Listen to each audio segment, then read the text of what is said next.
Assalamualaikum warahmatullahi wabarakatuh. Jumpa lagi dengan saya Dr. Ide Pustaka Setiawan. Kali ini mari kita bahas terkait operasi ginekologi khususnya untuk asuhan pre sebelumnya ya, intra atau durante operasi dan pasca operasi ginekologi khususnya. Saya kira untuk asuhan operasi ginekologi ini juga tidak berbeda jauh ya dengan operasi obstetri yang pernah saya bahas pada video yang sebelumnya ya. Mari kita mulai. Jadi sebenarnya tujuan operasi ini ya, dilakukan asuhan pre, intra maupun pasca ini adalah satu, agar pasien selamat dan kembali sehat. Yang pertama, yang kedua, operasi lancar dan aman. Nah, operasi yang lancar dan aman ini juga sangat penting juga, artinya untuk supaya dokter DPJP dalam hal ini operatornya itu juga bisa lebih mudah ya dalam penanganan durante atau intra operasi. Nah, kalau kita bahas tahapannya, ini tadi sesuai dengan judul, yaitu preoperasinya seperti apa, pasca operasi, intra operasi, kemudian yang terakhir adalah pasca operasi. Ya, kita akan bahas satu persatu. Ya, asuhan preoperasi tentu akan dimulai dari diagnosis ya. Dimulai diagnosis, dan kita tahu sendiri diagnosis itu adalah tahapan kumpulan gejala setelah dokter atau pasien ini sudah dilakukan beberapa pemeriksaan dari anamnesis, pemeriksaan fisik, pemeriksaan penunjang, kemudian ketemulah yang namanya diagnosis. Ya, diagnosis untuk ginekologi ini yang membutuhkan operasi ada beberapa ya. Jadi contohnya nih, misalnya katakanlah diagnosis kista ovarii, adanya kista ya pada indung telur gitu ya. Kemudian ada mioma uteri, ada miom, ada semacam tumor jinak begitu ya yang tumbuh pada otot rahim gitu ya. Dan lain-lain. Saya kira ada beberapa lagi ya diagnosis ginekologi yang membutuhkan tindakan operasi, tapi saya contohkan ada dua itu tadi ya. Nah, setelah dokter ini menegakkan sebuah diagnosis ya, kemudian kita perlu memberikan KIE ya, konseling, informasi dan edukasi terkait diagnosis penyakit tersebut, gitu ya. Komunikasikanlah diagnosis itu ya, misalnya katakanlah tadi ada kista ovarii, ukurannya berapa begitu ya, kemudian istilahnya risikonya seperti apa yang rencananya akan dilakukan, kemudian risiko jika tidak dilakukan seperti apa. Jadi itu harus dikomunikasikan, yang pertama kali adalah pada pasien dulu, yang kedua juga beserta dengan keluarga. Jadi kenapa kok harus seperti itu ya? Jadi kenapa harus kepada pasien ya? Tentu yang utama malah pasien. Karena ya yang sakit adalah pasien, dan tentu pasien inilah yang menjadi yang akan dioperasi begitu ya. Tubuhnya yang akan dioperasi ya pasien ya. Tentu kita istilahnya memberikan, minta izin begitu ya untuk melakukan tindakan-tindakan pada tubuh pasien itu sendiri. Yang kedua kita lakukan dengan keluarga, kenapa? Ya tujuannya untuk suportif ya. Karena pada intinya ketika dilakukan tindakan operasi itu kita tidak bisa sendiri ya. Bahkan kita perlu adanya dukungan keluarga ya. Misalnya katakanlah dukungan secara psikis khususnya, karena yang namanya tindakan operasi itu bukan suatu tindakan yang kecil begitu ya, tindakan yang besar yang tentu ada risiko, dan kebanyakan dari pasien itu kalau mendengar kata-kata operasi itu sudah istilahnya sudah takut ya, sudah ketakutan duluan begitu. Maka secara psikologis ini biasanya terganggu pada pasien ini ya, akan jadi sedikit down kalau misalnya ada diagnosis penyakit yang membutuhkan tindakan operasi. Untuk itu perlunya keluarga di sini. Nah, keluarga di sini fungsinya adalah untuk memberikan dukungan secara moral atau secara psikis kepada pasien, menguatkan secara psikis supaya juga pasien siap untuk dioperasi gitu ya. Nah, adanya konseling, informasi dan edukasi ini sifatnya adalah dialog ya. Artinya tidak satu arah saja, tidak monolog ya, tapi dialog. Ada percakapan antara dokter dengan pasien, antara dokter dengan keluarga pasien. Jadi intinya dokter memberikan hasil temuan pemeriksaan dan mengkomunikasikan rencana tindakannya seperti apa, dan pasien ini berhak juga untuk bertanya. Ya, pasien dan keluarga pasien berhak untuk bertanya, misalnya terkait dengan persiapan seperti apa, terkait dengan nanti prognosisnya seperti apa, dan dokter wajib menjawab juga dengan pertanyaan pasien tersebut. Jadi ini yang penting adalah terjadinya proses dialog ini dua arah gitu ya. Jadi komunikasi dua arah ini yang akan membuat istilahnya informasi ini menjadi bisa diterima oleh pemberi pesan begitu ya. Jadi ada sesuatu yang sudah clear begitu ya apabila dilakukan secara dua arah seperti itu. Nah, jika sudah mendapatkan informasi ya tentu kita penting juga untuk memberikan tanda tangan ya, informed consent. Itu ada satu form yang harus ditandatangani oleh keluarga pasien atau pasien itu sendiri ya, untuk menyatakan bahwa memang setuju dilakukan tindakan operasi seperti yang disampaikan oleh dokter penanggung jawab atau operator itu sendiri. Nah, di dalam kertas inform consent tersebut ya, itu memuat beberapa data ya. Ada beberapa data yang dimuat di situ yang intinya adalah data-data ini adalah terkait dengan persetujuan tindakan medis ya. Dan nanti ada wajib dibubuhkan tanda tangan kepada pasien atau untuk pasien ya. Di situ ada pasien atau keluarga pasien yang menjelaskan bahwa menerangkan bahwa pasien ini setuju. Yang kedua ada tanda tangan dari dokter DPJP yang kan istilahnya yang telah memberikan informasi ya terkait dengan diagnosis penyakit dan rencana tindakannya. Lalu apa saja yang terkandung dalam inform consent ya, dalam form inform consent? Yang pertama adalah terkait diagnosis penyakitnya ya. Penyakitnya sakitnya apa ini ya sehingga memerlukan tindakan operasi begitu ya. Yang kedua, ini terkait dengan dasar dari penegakan diagnosisnya seperti apa, gitu ya. Yang ketiga adalah rencana tindakannya seperti apa. Yang keempat adalah rencana tindakan tersebut itu jalannya tindakan itu seperti apa ya, mungkin dijelaskan jalannya seperti apa. Kemudian ada risiko kalau misalnya tidak dilakukan tindakan ya, terus kemudian apa ada atau tidak alternatif yang lain begitu ya.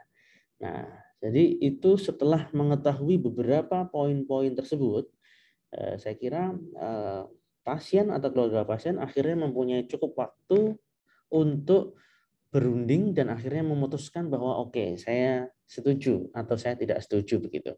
Karena kalau setuju maupun tidak setuju dua keputusan ini harus dibubuhkan tanda tangan gitu ya.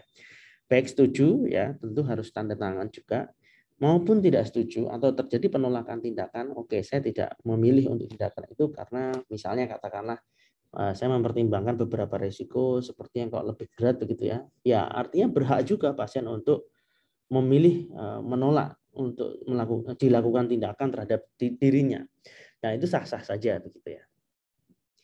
Nah, informed consent ini penting juga untuk keselamatan pasien yang membuktikan bahwa pasien ini memang sudah paham.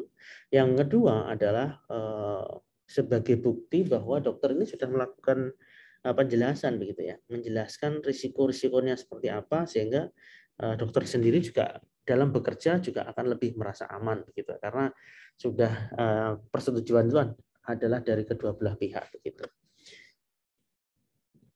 Ya, untuk setelah sudah setuju ya, semuanya pasien sudah setuju, ACC sudah setuju ya, lalu harus dilakukan persiapan untuk pasien ya, untuk pre-op-nya seperti apa.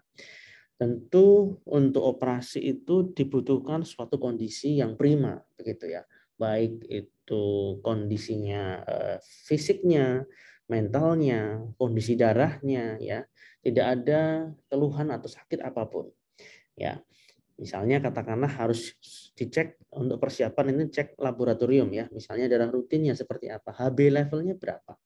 HB ini rata-rata di atas 10 baru bisa dilakukan tindakan ya. Karena apa? Karena tindakan operasi bisa jadi itu mengeluarkan perdarahan juga ya. Sehingga kalau persiapan HB-nya ini cukup rendah, nah tentu itu tidak bisa dilakukan ACC, tidak disetujui secara secara preoperasi, tidak bisa disetujui untuk dilakukan tindakan. Harus dilakukan perbaikan kondisi dulu ya, jika HB-nya memang rendah. Ya, misalnya HB-nya dilakukan tindakan, rencana tindakan, tapi HB-nya 7 begitu. Ya, tentu ditunda dulu. Harus dilakukan transfusi dulu, transfusi darah sampai setidaknya HB-nya menyentuh angka 10 atau lebih dari 10 akan lebih bagus begitu ya. Nah, yang kedua contohnya adalah angka leukositnya yang terlalu tinggi misalnya. Misalnya katakanlah angka leukositnya 20.000. Ya, tentu ini mengindikasikan ada infeksi di dalamnya. Nah, kondisi infeksi ini juga harus bisa dieradikasi atau diperbaiki dulu gitu, disembuhkan. Ada infeksi apa, dilacak dulu, dicari penyebabnya, diberikan obat-obatan, tentunya antibiotik ya untuk mengatasi infeksi bakterial khususnya, ya sehingga pasien kondisinya prima lagi ya. Kondisi prima baru kemudian baru di ACC atau dilakukan tindakan operasi. Kemudian status HBsAg, HIV saya kira juga penting ya, karena selain untuk keamanan pasien juga khususnya HBsAg dan HIV ini statusnya adalah untuk keamanan tim operasi ya. Dengan mengetahui status pasien HBsAg-nya seperti apa, apakah memang positif, apakah negatif, HIV-nya seperti apa, maka yang dilakukan oleh tim operasi adalah tim operasi ini akan lebih siap ya dalam mempersiapkan APD, alat pelindung diri ya, jika memang pasiennya HBsAg positif atau HIV positif. Dan tentu operasi akan lebih berhati-hati ya. Ya, artinya karena ada risiko penularan ya jika tim operasi ini kondisinya adalah terluka misalnya ya, tertusuk jarum atau misalnya terluka kulitnya tergores, artinya potensial untuk tertularnya menjadi tinggi. Maka ini perlu dicek gitu. Yang lain-lain saya kira sebagai tambahan ya, misalnya katakanlah PPT APTT atau CTBT untuk waktu penjendalan darah begitu ya. Ada kelainan tidak ini pasien ini? Kalau saya kira untuk misalnya pasien-pasien yang mengalami gangguan pembekuan darah, itu tentu harus lebih waspada ya dalam melakukan tindakan terhadap pasien-pasien ini, dan tentu melakukan tindakannya tidak bisa di rumah sakit tersier, tidak rumah sakit primer atau rumah sakit yang tipe bawah ya. Saya kira yang lebih atas, yang rujukan tersier ya, yang pengawasannya mungkin lebih ketat ya. Selain itu rongsen torak, kemudian EKG ini juga dibutuhkan juga ya untuk mengetahui apa atau tidak gangguan pada toraksnya ya, dari jantung parunya ada bermasalah apa tidak. Ini biasanya adalah untuk kepentingan anestesi ya, untuk kepentingan biusnya seperti apa, karena pada dasarnya risiko operasi itu tidak hanya terjadi pada operator saja, artinya risiko anestesi juga bisa terjadi begitu ya. Misalnya pasien dioperasi berhasil tapi kemudian ternyata ada alergi terhadap obat-obat operasi, itu juga bisa terjadi begitu. Jadi ada risiko karena faktor operasi. Ya, selanjutnya adalah hari H-1-nya, ini pasien juga bisa dilakukan puasa 8 jam sebelum operasi ya.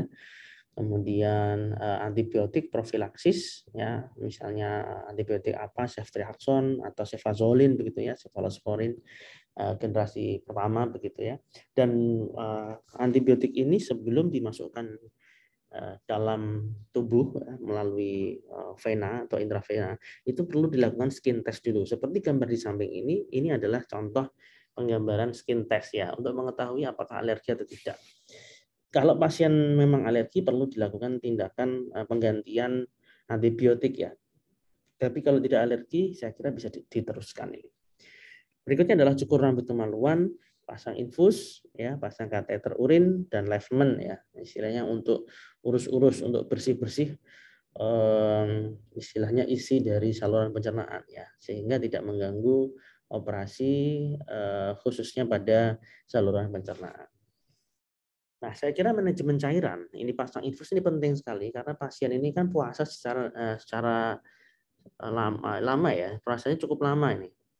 8 jam ya. Nah, sedangkan pasien ini kan membutuhkan kebutuhan cairan ya. selama 8 jam puasa ini harus bisa diganti dengan cairan infus yang cukup ya. Jadi ada kebutuhan cairan 24 jamnya berapa, 8 jamnya ini harus selama 8 jam dia puasa ini harus diganti ya, sehingga status hidrasi dari pasien ini menjadi baik ya. Ini akan menunjang juga untuk keberhasilan operasi. Pasang kateter urin juga penting ya, karena untuk apa? Untuk memonitor urin outputnya seperti apa. Karena pada operasi-operasi ginekologi ya terkadang contoh nih misalnya ada tindakan histerektomi ya, diangkat rahimnya. Nah, histerektomi ini ada risiko karena dia uterus itu adalah dekat dengan ureter begitu ya.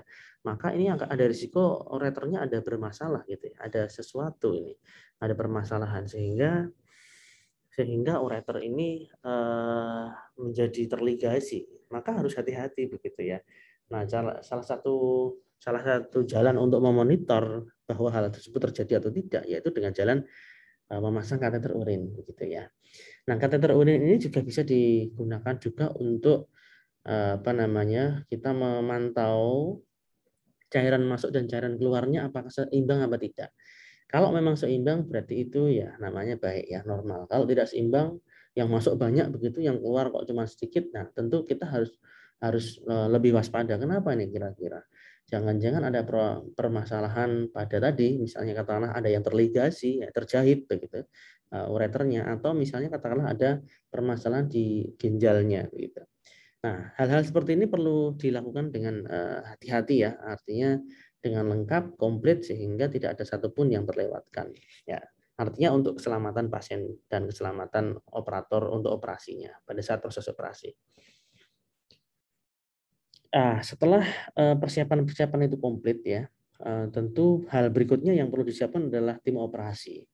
Tim operasi itu kita bayangkan itu tidak hanya sebagai dokter operator saja ya, dokter DPJP, dokter penanggung jawab atau operator sebagai operator, tapi kita juga perlu atau butuh bantuan dari dokter anestesi yang bertugas untuk memberikan tata laksana anestesi atau pembiusan ya pada saat operasi. Kemudian dokter anestesi ini dibantu oleh asisten operasi ya. Dibantu oleh penata anestesi ya. Kemudian dokter DPJP atau operator ini dibantu oleh asisten operasi dan juga instrumen operasi begitu ya. Yang digambar ini yang memang tugasnya adalah untuk memberikan instrumen-instrumen apa yang diminta oleh operator. Dan tim yang disebut tim ini juga ada on loop ya. On loop itu adalah petugas yang memang fungsinya adalah pada saat durante operasi bisa dimintai tolong untuk supporting ya tenaga supporting terhadap operasi. Contoh misalnya operasi ini butuh pencucian NaCl, maka perlu on loop ya, perlu on loop untuk apa? Untuk mengambilkan cairan NaCl, terus kemudian untuk memasukkan cairan tersebut ke dalam kafum abdomen. Nah, saya kira ini pekerjaan dari on loop ya, bukan asisten operasi. Karena apa? Karena asisten operasi ya konsentrasi untuk membantu operator supaya operasinya berjalan dengan lancar. Cleaning service juga penting ya. Saya kira setelah operasi selesai tentu perlu ada satu tenaga yang untuk membersihkan semuanya itu. Nah, ini pentingnya komunikasi tadi ya, persiapan ketika pasien ini adalah SAG positif atau HIV positif, tentu informasi ini pun harus sampai pada cleaning service juga ya. Artinya ketika dia nanti membersihkan otomatis membersihkan segala sesuatu kain atau apa ya setelah operasi, jadi dia tentu tahu bahwa darah yang ada ini adalah darah infeksius ya. Jadi lebih berhati-hati begitu. Ya, ini intra atau durante operasi ya. Saya kira setelah semuanya komplit ya, maka operator tim ini dan tim operasi ini tentu harus melakukan aseptik prosedur ya.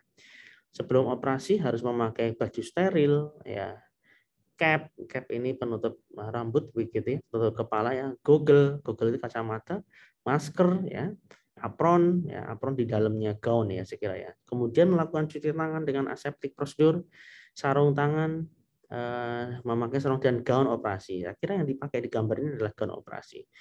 Dan hati-hati setelah dalam posisi yang memang sudah memakai gaun, pakai sarung tangan ini ya, posisi aseptik ya. Ini hati-hati pertahankan ya posisi aseptik tersebut. Ya, tangan ini kalau bisa malah tidak menjuntai seperti ini. Ini contoh pada kondisi yang tidak steril ya. Tapi saya kira dalam steril tangan itu harus terangkat ya. Hati-hati jangan sampai tangan yang sudah steril ini memegang hal-hal yang tidak steril. Contoh misalnya ada meja dipegang, ada misalnya di situ ada meja, ada pulpen gitu ya, yang tidak steril. Ketika itu terpegang, maka Anda wajib untuk melakukan tindakan aseptik prosedur secara ulangan. Diulang lagi karena memang sudah tidak steril lagi secara keseluruhan. Jadi begitu ketatnya. Kenapa kok itu dilakukan begitu ketatnya? Karena potensial infeksi ya, karena yang namanya juga kita operasi area perut ya, ketika nanti ada kuman saja masuk begitu, itu bisa potensial infeksi. Maka dari itu kita harus bebas kuman dulu begitu ya sebelum melakukan tindakan kepada orang lain. Supaya apa ya? Supaya kita tidak menularkan kuman, tidak ada kuman yang masuk ke dalam tubuh pasien gitu ya. Sehingga operasinya pasca operasi itu juga pasien juga sehat ya, tidak terjadi infeksi malah. Dan lakukan sesuai job desk ya. Kalau operator ya tugasnya adalah mengoperasi, asisten tugasnya adalah mengasisteni operator ya. Instrumen itu tugasnya adalah untuk memberikan menyediakan beberapa instrumen operasi begitu ya.